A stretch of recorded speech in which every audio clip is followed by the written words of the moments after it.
Bonjour. Alors, on va entamer la dernière partie de notre module de l'hématologie fondamentale. On va clôturer par la partie de l'hémostase. Alors, après avoir vu la partie hématologie cellulaire, l'hématopoïèse, la partie immunohématologie, les groupes sanguins, maintenant on va clôturer notre module par l'hémostase. Alors, comme vous savez que le sang, ce tissu qui est fluide, circule dans le compartiment vasculaire, comme il a des constantes biochimiques, cellulaires, alors pour qu'il puisse arriver aux différents territoires de l'organisme, normalement il doit avoir des propriétés rhéologiques, dynamiques. Et bien sûr, et tout ça, ça dépend aussi de l'intégrité des propriétés mécaniques, voire aussi fonctionnelles de la partie vasculaire ou du vaisseau. Et puisqu'on a la probabilité qu'on peut avoir une rupture de l'intégrité de ce vaisseau, alors on a un système dans le sang qui s'appelle l'hémostase. Alors, il a comme objectif, il intervient dans le cas de l'hémorragie, d'une brèche vasculaire, il intervient pour colmater cette brèche vasculaire en attendant la cicatrisation de cette brèche. Alors, on peut définir l'hémostase comme un processus physiologique qui concourt à la mise en place d'un thrombus lorsqu'on a un thrombus, lorsqu'on a une brèche vasculaire, voire même il a des mécanismes pour prévenir en fait ces saignements. Alors, le but principal, c'est la formation de ce thrombus, mais sachez que l'hémostase, le processus de l'hémostase, il a d'autres, rôles que la formation de thrombus. Il a un rôle dans la migration cellulaire, il a un rôle dans l'inflammation. Il est impliqué dans d'autres processus physiologiques, voire même parfois physiopathologiques. Mais la principale fonction, c'est il intervient dans le cas où on a une rupture de l'intégrité du vaisseau. Alors, par l'installation de ce thrombus pour arrêter le saignement. Alors, pour la mise en place de ce thrombus, ça demande des étapes. Ça demande des étapes de l'hémostase. En général, on a trois. On a ce qu'on appelle l'hémostase primaire, puis la coagulation et la fibrinolyse. Ces trois temps, si on ose le dire, ou étapes, ils travaillent en même temps, en harmonie, en équilibre, bien sûr pour arrêter le saignement par la mise en place de thrombus, mais aussi tout en gardant une fluidité ou une perméabilité du vaisseau. Alors on va voir pour chaque étape quels sont les acteurs et qu'est-ce qui se déroule dans chaque temps de l'hémostase. D'accord ? Alors on va commencer par ce qu'on appelle l'hémostase primaire. Alors, l'hémostase primaire, il intervient, il a pour rôle, c'est fait partie de l'ensemble de l'hémostase, il a un rôle, c'est que le dépôt, ce qu'on appelle d'un thrombus blanc ou clot plaquettaire. Et le clot plaquettaire correspond à un agrégat de plaquettes, des plaquettes qu'on a vues au cours de la mégacaryopoïèse, le produit de la mégacaryopoïèse. D'accord. Alors, pourquoi il est fondamental de voir l'hémostase? Parce que, comme vous le savez, il y a des pathologies liées à l'hémostase. Il y a la première catégorie, ce qu'on appelle les maladies hémorragiques. Il existe des syndromes hémorragiques, et je crois que vous avez vu ça dans la sémiologie hémato, les syndromes hémorragiques, les signes et les aspects cliniques des hémorragies. Alors, on a des maladies hémorragiques. Il y a des manifestations hémorragiques secondaires à autre chose, Mais parfois, on a le problème, c'est dans les acteurs de l'hémostase. On a un problème au cours dans l'un des temps de l'hémostase et ça donne le contexte de l'hémorragie. Vous connaissez tous la maladie de l'hémophilie. L'hémophilie, c'est une maladie hémorragique caractérisée par quoi? Par le déficit d'une protéine. C'est une protéine, c'est un facteur, c'est une protéine de la cascade de la coagulation. Alors, la compréhension de l'hémostase, ça nous aide, c'est je dirais, le support de la compréhension et par conséquent de la prise en charge des maladies hémorragiques. Mais aussi, on a une autre catégorie de pathologie de l'hémostase, ce sont les maladies thrombotiques. Alors, parfois, les maladies thrombotiques ils donnent des ischémies. Et parfois, ce sont des ischémies, parfois, ce sont mortelles. Par exemple, l'infarctus, l'ischémie cérébrale. On a tout le contexte de ce qu'on appelle les maladies thromboemboliques veineuses. Bon, il y a beaucoup de maladies caractérisées par des thromboses dans les vaisseaux et ils sont issus d'une anomalie au niveau de l'hémostase. Alors, en comprenant la physiologie de l'hémostase et les différents acteurs qui interviennent dans l'hémostase, il va nous aider à mieux comprendre la physiopathologie et par conséquent l'exploration qui va nous amener à mieux prendre en charge notre patient, aussi bien dans le contexte hémorragique que dans le contexte thrombotique. D'accord? Alors, dans cette séance, on va voir l'hémostase primaire. Alors, comment on va procéder ce cours? C'est qu'on va au premier décrire les acteurs, c'est-à-dire les éléments qui interviennent dans le processus physiologique du temps de l'hémostase. Ici, on parle de l'hémostase primaire. On va voir quels sont les acteurs qui interviennent dans l'hémostase primaire. Deuxième chose, on va voir le déroulement physiologique de l'hémostase primaire, c'est-à-dire ces acteurs, comment ils fonctionnent, comment ils collaborent, comment ils travaillent entre eux pour aboutir à la fin le but de l'hémostase primaire qui est déposé dans la brèche vasculaire pour arrêter le saignement, le clot plaquettaire ou ce qu'on appelle le thrombus blanc.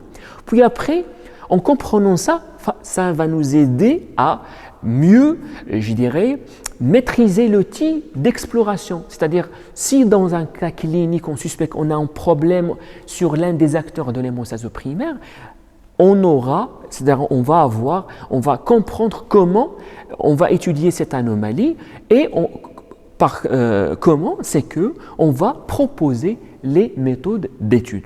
Et si on trouve effectivement une anomalie au cours de l'étude, bien sûr, il a des retombées sur la prise en charge thérapeutique et le suivi du patient. D'accord? Alors, l'hémostase primaire, je répète, elle a pour objectif, c'est le dépôt d'un clot plaquettaire sur la brèche vasculaire pour arrêter le saignement. Sachez que l'hémostase primaire, il est suffisant, c'est-à-dire le clot plaquettaire ou le thrombus blanc, il est suffisant pour arrêter le saignement dans les petits vaisseaux, surtout les capillaires. Ça ne nécessite pas le deuxième temps de l'hémostase qui est la coagulation. Il est suffisant. Mais dans d'autres vaisseaux de grande taille, ça nécessite la coagulation pour renforcer ce clot plaquettaire par ce qu'on appelle le dépôt de fébrine, qui est le but de la coagulation. Et cette fois-ci, on va obtenir non pas un thrombus blanc, mais on va obtenir un thrombus rouge chez les vaisseaux in vivo. Pourquoi rouge? Parce que le dépôt de fébrine va séquestrer dans son réseau les globules rouges et c'est pour ça que ça donne ce descriptif, le thrombus rouge. Alors commençons par la description des acteurs de l'hémostase primaire. Alors, quels sont les acteurs de l'hémostase primaire? On a 4 acteurs. 2 éléments cellulaires et 2 éléments moléculaires ou on dit aussi 2 facteurs plasmatiques parce qu'ils existent dans le plasma, font partie de la composition du plasma. Alors, quels sont les 2 acteurs cellulaires? Alors, le premier acteur, c'est le vaisseau sanguin. Le vaisseau sanguin est un acteur de l'hémostase primaire. Alors, regardons sa structure qui va expliquer sa fonction. Je crois que vous avez ça, Vous connaissez ça dans soit dans l'histologie, l'anatomie, voire même vous allez voir ça dans la pathologie chirurgicale, je crois dans la partie vasculaire. Alors, un vaisseau, il est composé de 3 couches. De la lumière, c'est-à-dire de l'interne vers de l'extérieur. Alors, on a la première couche, s'appelle l'intima. L'intima qui est en contact avec le sang et il est composé par deux couches ou 2 niveaux. Alors, on a la partie qui est en contact avec le sang, c'est l'endothélium. C'est la succession des cellules endothéliales et l'endothélium, il a pour rôle, il est thromborésistant. C'est-à-dire il résiste aux thromboses, à la formation du caillou dans le sang et c'est normal pour avoir toujours une fluidité du sang correcte. Et ça, comment il l'exerce, il l'assure par la production de beaucoup de molécules qui ont un effet thromborésistant. Il lutte contre la thrombose. On va voir avec plus de détails dans les slides. Je donne un exemple. Par exemple, la cellule endothéliale, il sécrète ce qu'on appelle le facteur tissulaire du plasminogène. On connaît le facteur tissulaire plasminogène. Qu'est-ce qu'il fait? Il transfère le plasminogène en plasmine. Et la plasmine, c'est une enzyme qui dégrade le caillou dans le sang. La cellule endothéliale aussi, il produit ce qu'on appelle l'ADPase. Et l'ADPase, il dégrade l'ADP. Et cet ADP, qu'est-ce qu'il fait? L'ADP, c'est un agent agrégant plaquettaire, c'est-à-dire en faveur du thrombus. Bon, j'ai cité 2 exemples, mais il existe par plusieurs mécanismes, il assure ce rôle de thromborésistant. Et au-dessous de ce endothélium,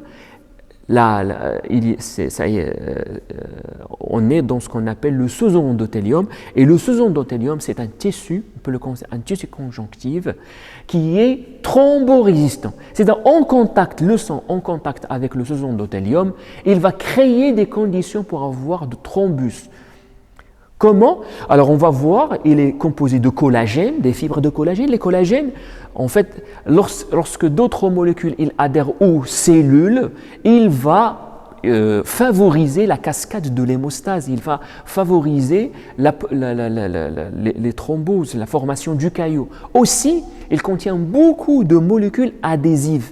Et ces molécules, ils permettent l'adhésion de cellules. Et par conséquent, il favorise l'hémostase et l'hémostase primaire. D'accord? Alors, on a le sous-endothélium qui est thrombogène. D'accord? Alors, la première partie, on peut comprendre que la cellule endothélium et le sous-endothélium, ils ont un impact aussi bien pour résister aux thromboses, résister à la cascade de l'hémostase, où on a le sous-endothélium qui, en fait, au contraire, il favorise, si le sang il se met en contact avec le sous-endothélium, il favorise l'hémostase. Deuxième couche du vaisseau, c'est la média. Et la média, il a une composition de fibres de collagène, ça, et parfois même, chez les gros vaisseaux, il y a des cellules musculaires. Certainement, la grandeur de cette couche, bien sûr, il reflète, il est doté de molécules pour avoir cette vasomotricité du vaisseau. Et aussi, par exemple, les cellules les fibres musculaires les fibres musculaires peuvent exprimer certaines molécules qui peut déclencher le processus de l'hémostase et par conséquent la formation du caillou. D'accord? Et la dernière couche, c'est l'adventice. Et l'adventice, c'est une couche où il y a des cellules. Parmi ces cellules, il y a les fibroblastes. Et les fibroblastes, ils ont un rôle dans l'hémostase primaire direct. Pourquoi? Parce que d'une manière constitutive, ces cellules, ils peuvent exprimer une molécule qui s'appelle le facteur tissulaire. Et on va voir le facteur tissulaire.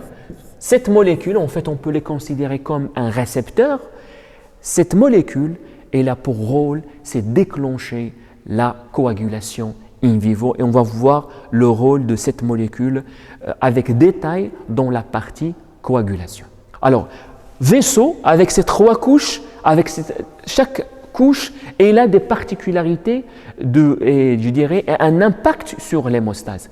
Plus précisément, ici puisqu'on parle au niveau de l'hémostase primaire, l'intima, l'endothélium, il résiste d'une façon générale à l'hémostase, plus précisément ici à l'hémostase primaire. Mais le sous-endothélium, c'est un tissu qui va générer, on va voir, qui va générer l'hémostase et c'est un tissu à partir duquel on va avoir le déclenchement de l'hémostase primaire après une brèche vasculaire. Parce que lorsqu'on a une brèche vasculaire, on aura perte de la continuité de l'intégrité de l'endothélium. Le sang va se met en contact avec le sous-endothélium. Ça, il va donner la possibilité aux cellules d'adhérer à ce endothélium et par conséquent, on aura le déclenchement de l'hémostase primaire. Les autres couches aussi, ils jouent un rôle dans l'hémostase, surtout au niveau de l'adventice, cette couche, ces fibroblastes, ils peuvent exprimer une molécule qui s'appelle le facteur tissulaire et j'anticipe, c'est le facteur tissulaire in vivo, c'est le déclencheur de la cascade de la coagulation. D'accord? Alors, premier élément cellulaire pour l'hémostase primaire, c'est le vaisseau sanguin. Deuxième élément cellulaire, c'est la plaquette ou les plaquettes. Nous avons vu au cours de la mégacaryopoïèse, et souvenez-vous, la mégacaryopoïèse avec ses différents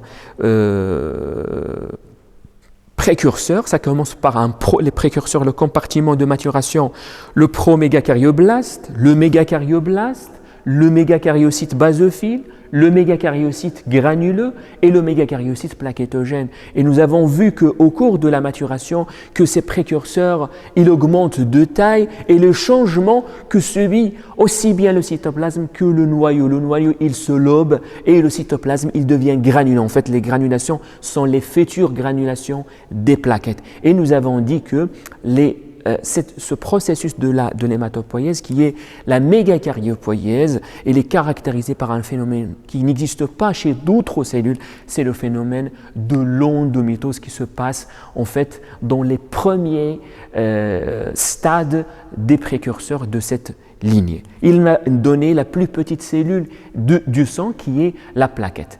Et si maintenant on va décrire avec plus de précision parce que cette description elle est issue d'une étude par microscopie électronique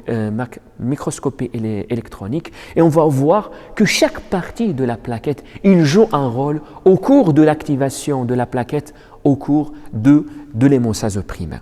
Alors normalement la plaquette on peut la voir, on peut la repérer sur un frottis sanguin, c'est une plus petite cellule, et on a dit qu'une plaquette qui est normale, normalement qu'est-ce qu'on peut deviner, qu'est-ce qu'on va voir, c'est que le centre il est granulé, il est violacé, et une périphérie qui est claire. Alors le centre, ça s'appelle le granulomère, et la périphérie qui est claire agranulaire s'appelle un hyalomère. Et on va voir maintenant de la membrane cytoplasmique vers l'intérieur de la plaquette, quels sont ces organites pour comprendre les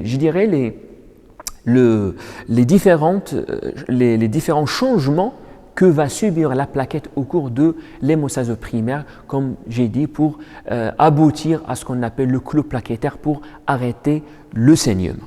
Alors, si on va décrire la plaquette, et on va commencer par la membrane cytoplasmique. Vous connaissez tous que les cellules, la membrane cytoplasmique, elle est constituée par double couche phospholipidique.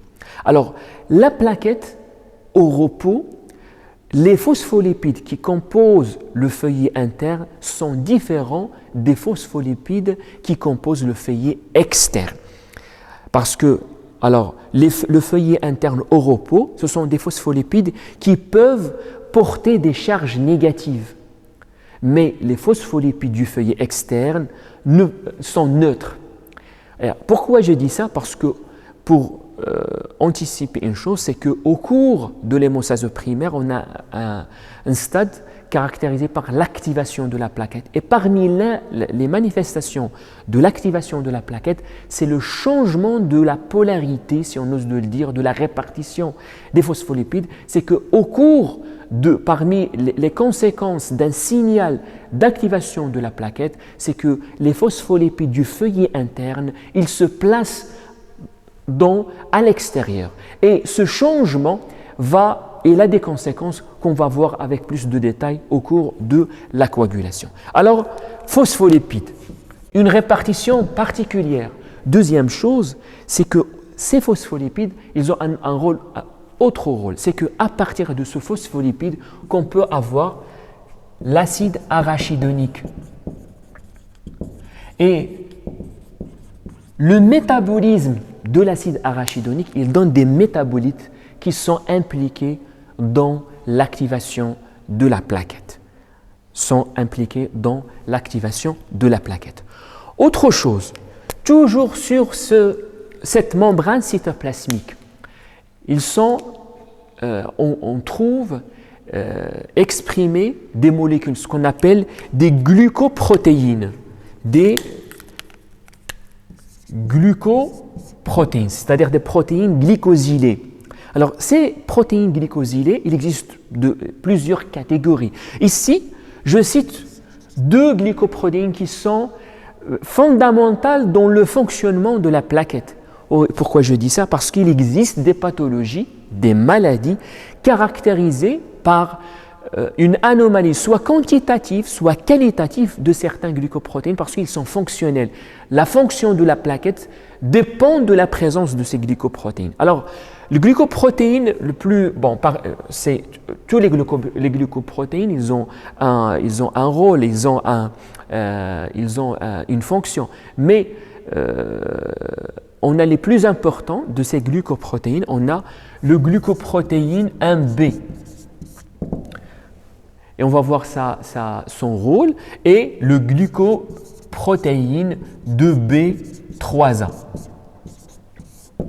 Alors, le glucoprotéine 1B, en fait, c'est une glucoprotéine impliquée dans l'adhésion des plaquettes au sous-endothélium. On va voir comment. Et le 2B3A, c'est impliqué dans l'agrégation plaquettaire. En plus de ces glycoprotéines, ça existe d'autres récepteurs qu'on va voir plus de détails dans le support. D'accord? Alors, toujours dans la membrane, la plaquette, on a les phospholipides, les glucoprotéines, les récepteurs et d'autres molécules qui sont fonctionnelles pour la plaquette. On a ce qu'on appelle un système canaliculaire ouvert. C'est quoi ce système canaliculaire? En fait, c'est un prolongement de la membrane cytoplasmique à l'intérieur de la plaquette. C'est qu'on a un réseau de membranes intérieures de la plaquette qui est en contact avec l'extérieur de la plaquette. Alors, deux fonctions on peut déduire par la présence de ce système canaliculaire ouvert. C'est que des molécules qui existent dans le plasma peuvent être emmagasinées à l'intérieur de la plaquette par ce système, parce que c'est un système canaliculaire, membranaire, qui relie l'extérieur de l'intérieur, c'est-à-dire la plaquette peut emmagasiner, stocker certaines molécules qui ne le produisent pas, mais il le stocke.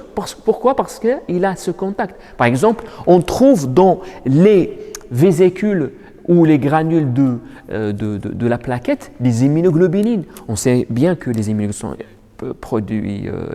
sont produits par les plasmos et les plasmocytes. Les immunoglobulines sont dans le plasma et ils peuvent entrer à l'intérieur grâce à ce système. Et on aura en quelque sorte un stock des immunoglobulines dans les plaquettes. Deuxième chose, c'est que grâce à ce système, que la plaquette peut déverser le contenu complexe de ces différents types de granulation. Et ça, c'est essentiel parce que les granulations des plaquettes ils sont remplis d'éléments qui favorisent l'hémostase en général, plus particulièrement favorisent l'hémostase primaire. Autre chose qu'on trouve toujours à partir de l'étude électronique par microscopie électronique de la plaquette, c'est qu'on a un système tubulaire dense. C'est un système ce sont des membranes, un système de membranes qui existe à l'intérieur de la plaquette, mais il n'est pas connecté avec de l'extérieur. Et il est pourquoi dense? Parce qu'il est rempli de calcium. Et on sait bien qu'au cours de l'activation, on a recours à l'utilisation du calcium. Et on a les lysosomes aussi, en fait, on a d'autres systèmes, ce sont des granulations. Juste pour terminer cette partie de membrane, le système tubulaire dense. Alors, aussi, qu'est-ce qu'on trouve dans la plaquette? On trouve des granules. Et dans les granules, on peut trouver des granules denses. Et denses, pourquoi? Parce qu'ils sont très riches en calcium et en phosphore. Surtout le phosphore sous forme ADP. Et on sait que ces molécules sont très impliquées dans l'activation de la plaquette. On va voir parce que ces éléments, l'ADP, un élément très agrégant et une fois il est déversé dans l'environnement où se déroule l'hémostase primaire, il va jouer un rôle de potentialiser l'activation de la plaquette pour la préparer à l'agrégation et par conséquent à la mise en place du clou plaquettaire. Et on a les granules alpha.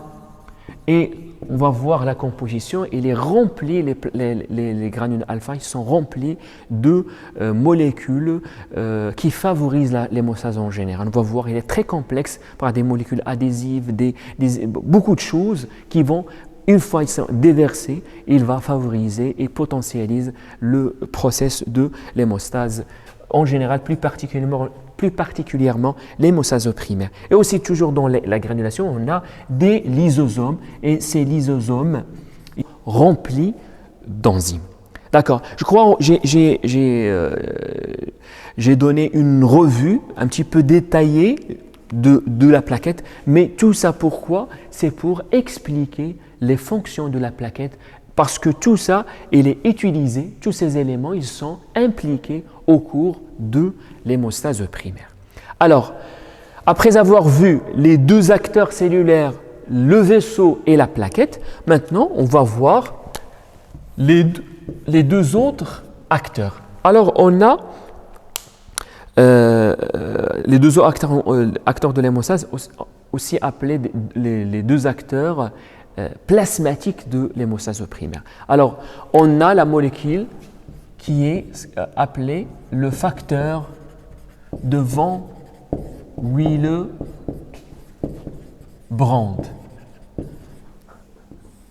Alors, il porte le nom du médecin qui a découvert la maladie de Willebrand. En fait, c'est une maladie caractérisée par une anomalie soit qualitative, soit quantitative de cette molécule, nommé facteur de Van Willebrand.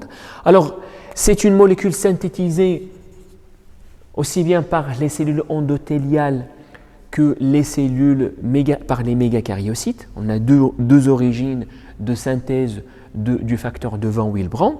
Alors, on les trouve dans le plasma sous forme de polymère, c'est-à-dire on ne trouve pas cette molécule sous forme seule, mais non, on les trouve sous forme de polymères de taille différente. C'est-à-dire, si j'ose de dire, on a un profil de molécules de facteur Willebrand, je vais trouver dans le plasma, et ça, comment on a pu le détecter, en fait, on fait ce qu'on appelle une électrophorèse des des polymères de facteur Wilbrand. Et qu'est-ce que je trouve? Je vais trouver des molécules avec un polymère avec 2 ou 3 molécules de Wilbrand, d'autres polymères avec une chaîne plus longue. De telle sorte, on peut définir et on individualise des polymères de bas poids moléculaire, des polymères de poids moléculaire moyen et de polymères avec un haut poids moléculaire de cette molécule qui est le facteur de von Willebrand. Et cette répartition, elle est physiologique et indispensable aux fonctions de cette molécule qui est le facteur von Willebrand. Pourquoi j'ai dit ça? Parce que dans la maladie de Willebrand, certains types de cette maladie, il est caractérisé par l'absence de ces polymères. Je ne trouve pas une polymérisation en fait de cette molécule, et par définition, j'aurai des conséquences fonctionnelles sur l'hémostase primaire et j'aurai des manifestations hémorragiques. Et lorsque je vais faire mes études, exploration, je vais trouver que la source, c'est que la molécule de Willebrand, il est anormal de telle sorte qu'il n'arrive pas à réaliser ces polymères et par conséquent, j'ai une pathologie de l'hémostase primaire. Alors, facteur Willebrand, on le trouve au niveau, on les trouve dans les granulations alpha des plaquettes stockées, on le trouve dans le plasma sous forme de polymère, aussi on le trouve au niveau sous-endothélial. En fait, c'est une répartition du facteur Willebrand et on va voir comment il est impliqué, le facteur Willebrand. Alors, le facteur Willebrand, en fait, il a un rôle dans l'hémostase primaire. Pour comment?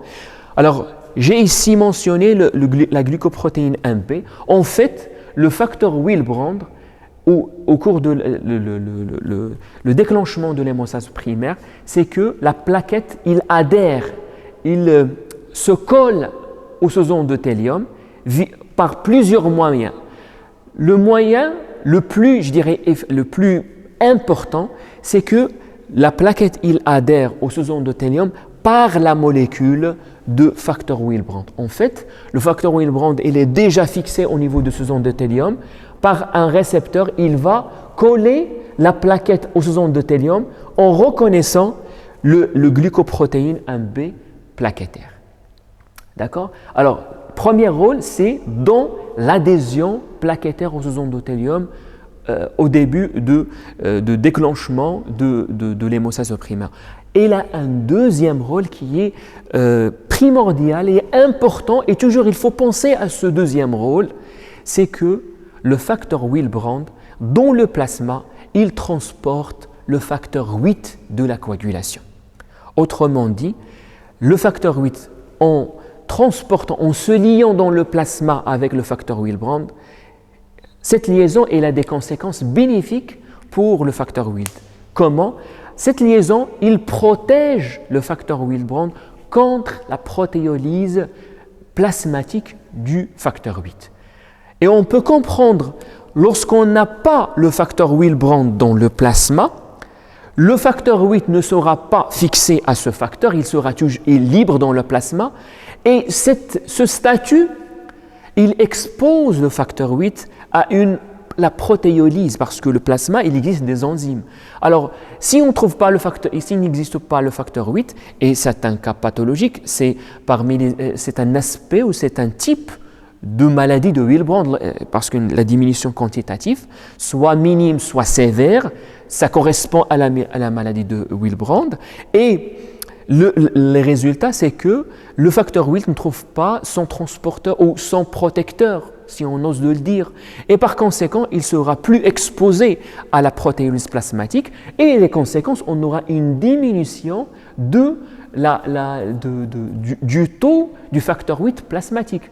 Et par conséquent, normalement, et message à ce niveau-là, toujours normalement, lorsqu'on évoque si on trouve une diminution du taux du facteur 8, il faut penser à deux choses. Soit un déficit constitutionnel dans le cadre de la maladie de l'hémophilie A, c'est-à-dire une diminution constitutionnelle parce qu'on a un problème de synthèse de facteur 8, soit un autre contexte, c'est soit on est dans le contexte de la maladie de Willebrand, une diminution de la production de cette molécule, Et s'il est déficitaire, les conséquences, c'est que le facteur 8 sera exposé à une protéolyse excessive et par conséquent, on aura une diminution aussi du facteur 8 et on aura aussi des conséquences sur la coagulation. D'accord? Alors, je résume. Le facteur 8, polymère dans le plasma, il est important parce que c'est lui qui est responsable de l'adhésion plaquettaire osseuse endothélium. Et troisième chose, et une chose qui est importante et essentielle, c'est qu'il assure le transport ou la protection. Il se lie au plasma avec le facteur 8 plasmatique. C'est les trois rôles essentiels de ce facteur de Van Willebrand. Et le deuxième facteur plasmatique des acteurs plasmatiques de l'hémostase primaire, on a le fibrinogène. Le fibrinogène, c'est une protéine synthétisée par le foie. Normalement, il est composé de 6 chaînes.